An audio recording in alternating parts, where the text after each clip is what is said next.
पण मी सांगतो, या बाउंड्रीज आहेत. मराठी पराक्रम कुठपर्यंत गेला होता आणि शिवाजी महाराजांच्यामुळे पाया त्याचा किती सुदृढ होता आणि त्याच्यानंतर लोकांनी हा झेंडा कुठपर्यंत नेला, याच्या सीमा या आहेत. आज का हो आमचे सदाशिवराव भाऊ अब्दालीशी लढायला गेले?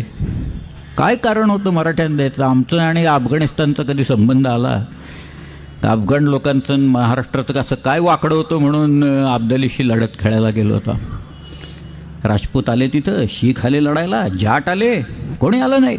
महाराष्ट्र गेला तिथं लढायला. 1,00,000 लोक पडले एका दिवशी. 14 जानेवारी 1761 या दिवशी 1,00,000 लोकांचं, मराठी लोकांचं रक्त तिथं सांडलं. मला आठवतं पगडींनी एक लेख लिहिला आहे, सेतुमाधवराव म्हणाले, मी पहिल्यांदा गेलो ज्या वेळेला पानिपतला, त्यावेळेला म्हटलं, ही समरभूमी बघून यावे आपण, जवळ आहे गावापासनं. लोकांना चौकशी करत होतो, काही माहीत नव्हतं. शेवटी एक जण म्हणाला, वो साहब देखिए, काला आम करके एक जगह है, वहाँ जाके देख लीजिएगा, अपना काम बन जाएगा. मग तो काला आम कुठे म्हणून एका रिक्षात बसून मी निघालो तिथं.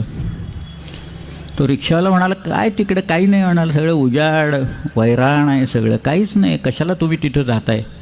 त्यापेक्षा इकडं बघा.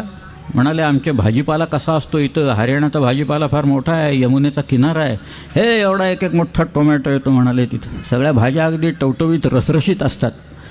असं तो बरंच सांगायला गेल्यावर पगडी त्याला असं म्हणाले की तुमच्या भाज्या रसरशीत असणारच, कारण आमच्या 1,00,000 लोकांचं रक्त इथं सांडलं आहे त्या मातीत, त्याच्यावर येत आहेत म्हणाले या भाज्या सगळ्या.